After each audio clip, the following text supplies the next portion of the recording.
Welcome to Caribbean Wellness. I'm Dennise Demming. We focus on emotional, psychological, and social well being.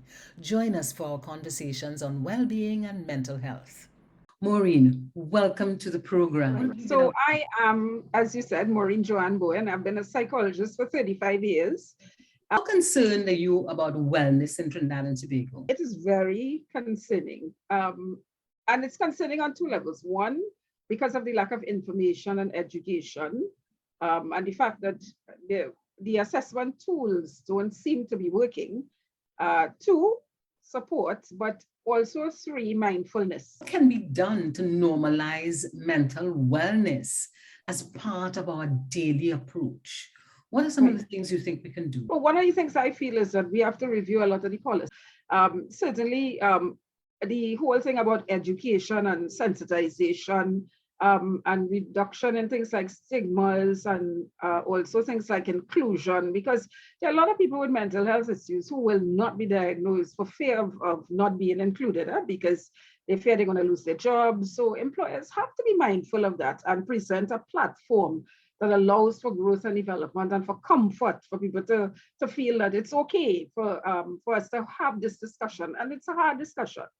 It is a hard discussion because as a nation, we are labelers and we like to put things in compartments and we, there are always capsules and everything. I mean, even health is political. That's something that really creates a problem when you're talking about mental health and wellness and getting people to embrace wellness. So, I mean, those kinds of things, the policies, the allowing for inclusion, the allowing for the conversation, the transparency, even employers have to be vulnerable. I mean, I've worked with supervisors and managers who have mental health issues, who quietly taking medication, who quietly could pay for counseling.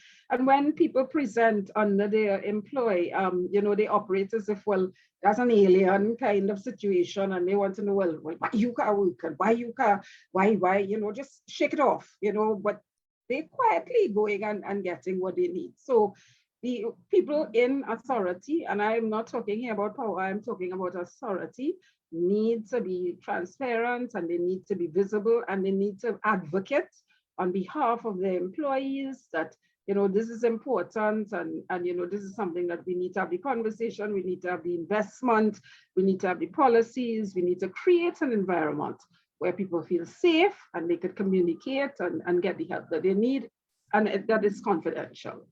Yes, you kind of reference that some people are afraid to even reach out for help because they think they might lose their job.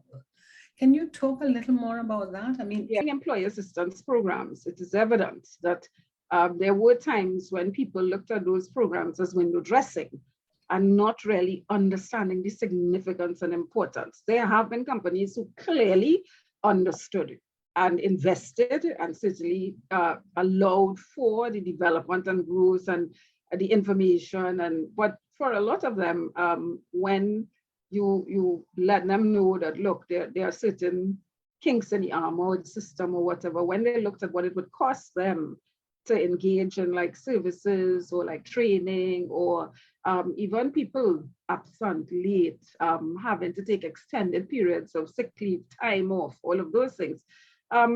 People were not interested in investing in the people aspect, the softer side of running a business. And I think that over the years, however, we've become much better at that, much better. But still a lot of work needs to be done to get people to understand that, okay, these services are there, they are available, but they will only work if you work it. And it is the organizations or the agencies or the persons, the departments like HR and stuff like that, who can sell that and who could really support it and ensure that it's in people's faces. And as I said, that it's confidential and that it's accessible, available, and what the degree and the depth to which those services will be beneficial to the organization and to those people within the organization. So it means, therefore, Dennise, that managers and supervisors must access first. Yes, yes. It's your corporate responsibility to say, hey, I went. Yes. I use the service. My children use the service. My parents use the service. I find people and they're satisfied with the competencies of the persons who we have, engaging in those services. Yeah. And when you start to do that, you become more credible and people begin to think, well, okay, if X went and Y went and Z went and look, they're functioning, then I'm willing to take the risk myself. Yep.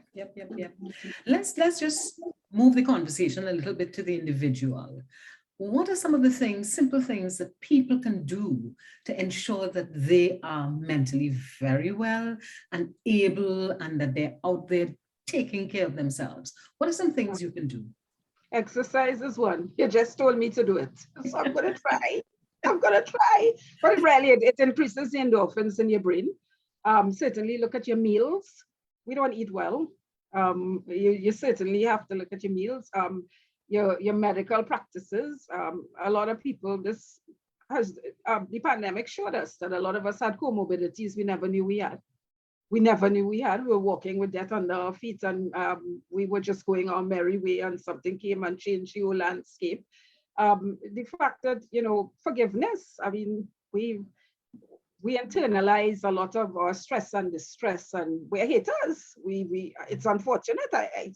I'm just surprised that, we're not loving. We pretend to be loving and caring, reaching out to other people. A simple thing, I mean, saying good morning, people is getting like there's a heart attack or some kind of stroke or something. I mean, not being able to make eye contact. You have to do those things. You have to smile, you have to make eye contact, you take a walk, you're just resting. Most people sleep, but they don't rest. When you go to bed, you're thinking about getting up tomorrow and all these things that you have to do then. I mean, you're not giving your body a chance to detox, diffuse. Meditation, journaling is an excellent thing. For me, whenever I am stressed and distressed, I still journal. I hope it will be a bestseller one day.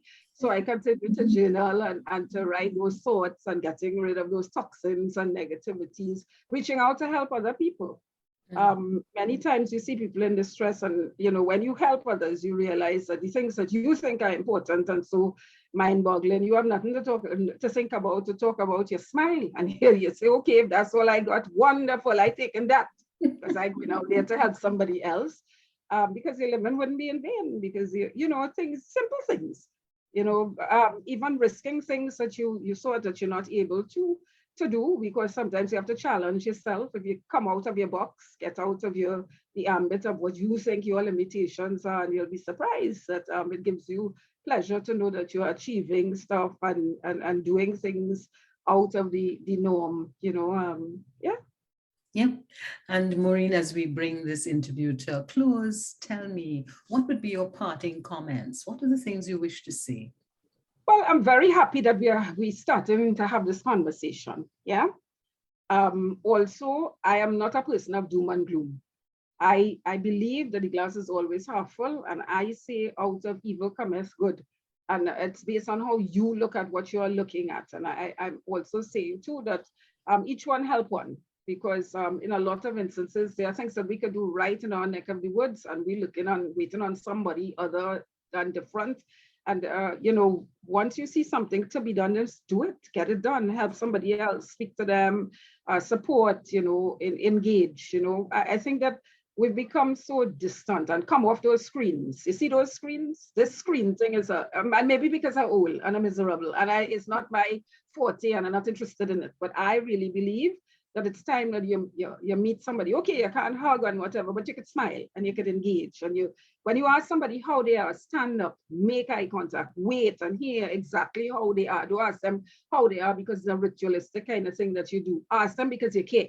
You genuinely be authentic. Let people know that's your authentic self. And, hey, you make somebody happy just for 2 minutes and you move on and they move on.